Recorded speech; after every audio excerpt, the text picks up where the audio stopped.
The desert is a land of conquest, one conquest after another, of native by los españoles por los gringos,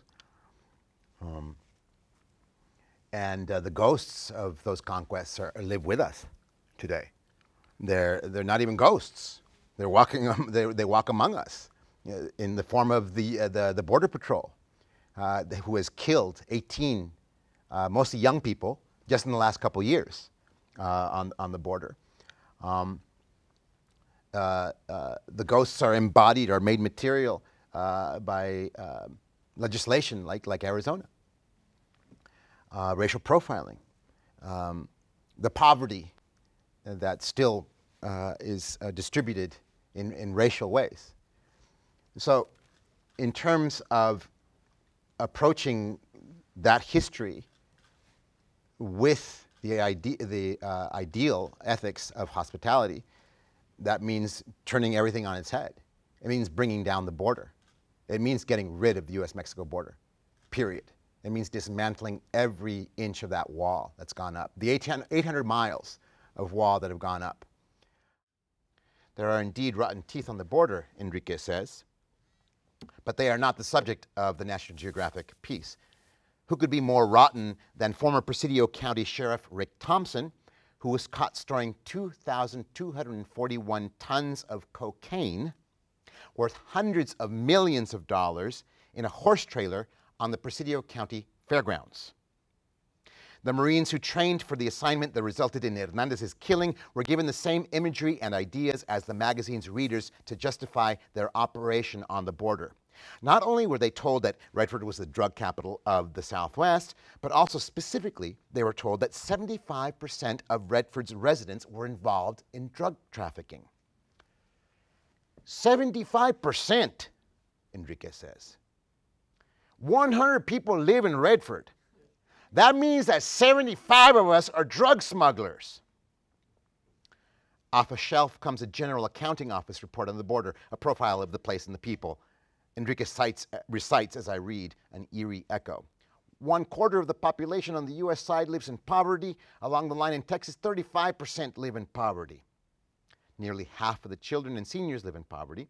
In Redford, the per capita annual income is $3,577, with over 80% of the population living under the poverty line. If 75% of us are drug smugglers, Enrique says, we better get in another line of business. In the many years that I lived out in the desert,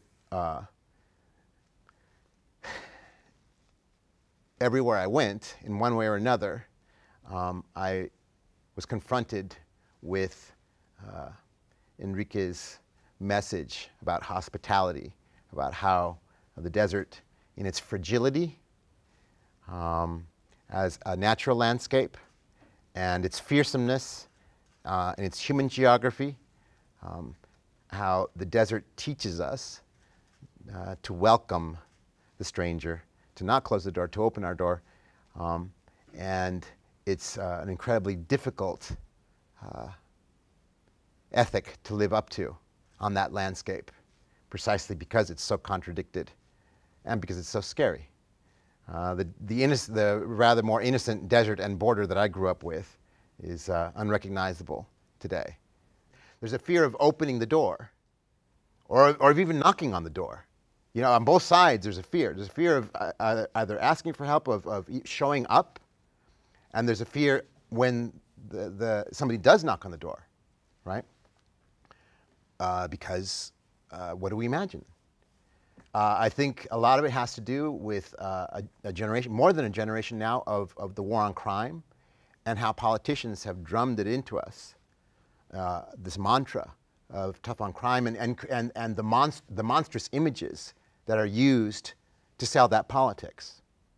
So even though crime has declined, that monstrous image remains and poisons a lot of our social relations. There's a wonderful way in which visitors are received generously, you know, by people of goodwill, and that still occurs in many places, in most places, right? But it can't happen in a place where everybody fears the other. And so how do we deal with that fear? Is summoning up the idea that if we don't knock on the door, something dies in us. What is most human in us dies. Because we can no longer imagine that who's on the other side of that door is a human like us, is human like us.